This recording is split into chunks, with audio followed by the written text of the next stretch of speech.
Okay, I want to talk about a couple of these problems that we had on our classwork we were doing. So we're talking about linear equations this week. We have four different representations. In other words, four different ways of writing or drawing a linear relationship. The first way is with words. So this sentence right here has a bunch of words. Right? The words read 2 times a number increased by 5 is equal to a new number.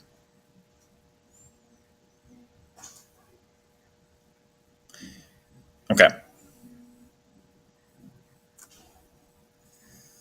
This is actually ambiguous now that I'm reading it. It kind of depends on what it's talking about, right? Is it saying 2 times a number and then increase by 5? Right? So pick a number. Say, and this is the way I like to say, people think this is confusing, but I think it's more confusing to start putting X's and stuff without thinking about what's going on here, right? So just pick a number. It says a number can be anything, so pick a number. Say, I don't know, 5. Okay, 5, okay. What is 2 times 5? So if I pick a number 5, I'm going to write it down here. We'll write it right here.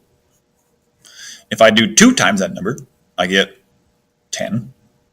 And then I increase it by 5, I get 15. All right. I have some students saying that's way confusing. You're making us do extra work. Well, no, I'm not.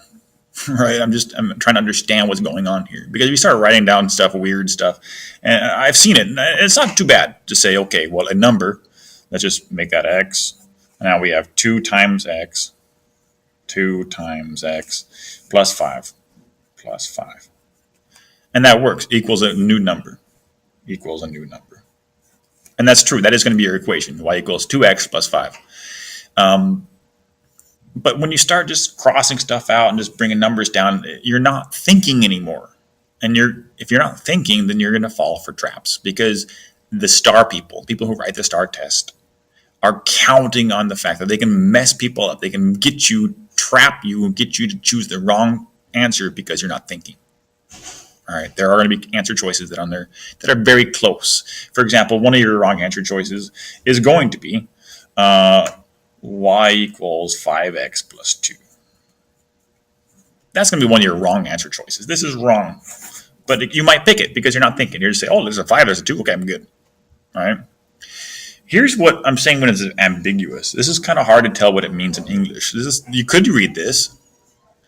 2 times a number increased by 5. Right? You could read it that way. You could say, okay, choose a number, now increase it by 5, and then multiply by 2. If I did that, it's going to be a different answer, right? If I choose 5 this time, and I increase it by 5, that's going to be 10, and 2 times that will give me 20. Right? Isn't that weird? We get a different thing depending on how you read this sentence, which is why I don't like the English. This is another reason why mathematicians prefer to use equations and graphs and tables rather than English, because English can be ambiguous. It's like if I said, he gave him $5. Well, who gave who $5? That doesn't make any sense, right? You have 2 pronouns. That doesn't make any sense. If you have a nice math equation, there's no room for guessing who you're talking about or what you're talking about. All right? So let's take a look at, if I read it this way, this is a different sentence. This is a different math sentence. If I did it this way, I'd say take a number, increase it by 5, and then find two of it. Right? This is the second way I've read it. I said 2 times a number increased by 5. And you could read it that way. If you put parentheses in there like that, that gives you a totally different equation. This first equation is completely different from the second equation, which is why our first answer was completely different from our second answer. All right. Hopefully, on the star, they won't have some stupid question like this one, where it's ambiguous. They also won't have a question that's like the next one. This is the one we got a little bit confused of in class. This one's actually not as ambiguous, but it's still hard to figure out what it's saying, not only because of this blurry printing job here. This is the difference of a number and 2 is multiplied by 3 to give a new number. Now, I had some students try to figure this out, right? To try to write out x. Well, if you cross out number and you put an x, that's fine. But you still have to know how to write the difference of. That isn't, you can't just plug in, I see a 2. Okay, I see a 2 and an x and a 3, so my answer is going to be 2x and 3 or something. You can't do that. No, you can't just do that. You have to think about what you're doing. Okay? Difference means subtraction. So if you want to use this little, okay, put an x in numbers, that's fine. I'm not poo-pooing. I'm just saying let's think before you start writing stuff down. You have to think about what's going on. The difference means subtracting. So you're subtracting x and 2. You're subtracting x and 2. This is not x times negative 2.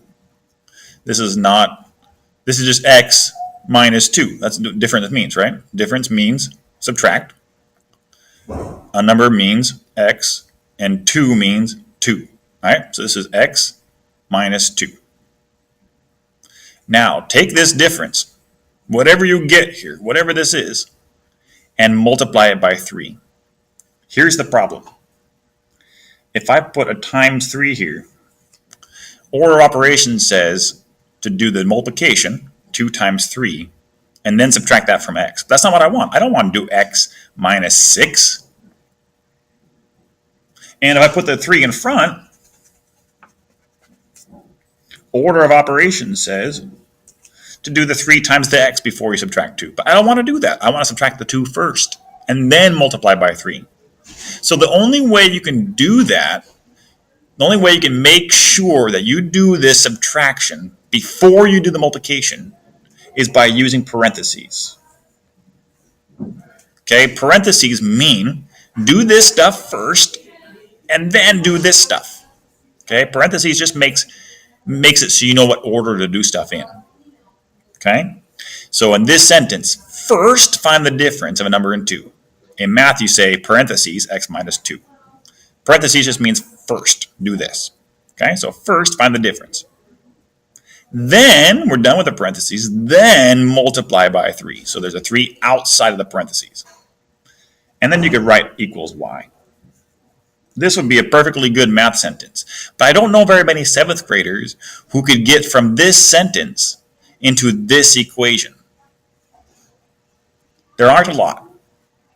There are a lot of 7th graders who could do this and know where to put the parentheses in and know where to put stuff. So I say, let's not go straight to the equation. Instead, let's just pick a number. When it says find a number, let's actually do it. Okay, I'm going to pick a number. Let's say I did 5 last time. Do 5 again. Pick a number. Okay, 5. All right. Find the difference of that number and 2. Well, the difference would be 3. Now take that and multiply it by 3. 9. All right? And then get a whole bunch of those. Do it for 2, do it for 1, do it for 0. Find out what your pattern is. Let's see, that'd be 0, negative 3, negative 6. My pattern is every time it's going up by 3. So that pattern, that rate of change, constant rate of change, your croc goes in front of the x. And your initial value, when x is 0, goes after the x. And there's your equation, y equals 3x minus 6. That, to me, is easier than trying to figure out this thing, right? And this won't even be an answer choice on the star because they will want you to factor it to this, which means distributing the 3 through the thing, right? So 3 times x is 3x.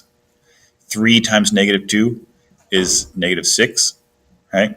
So this equation here is actually the same thing as this. And this is the one you will see on the star, most likely, because this is the simplified. This is the way we usually write things.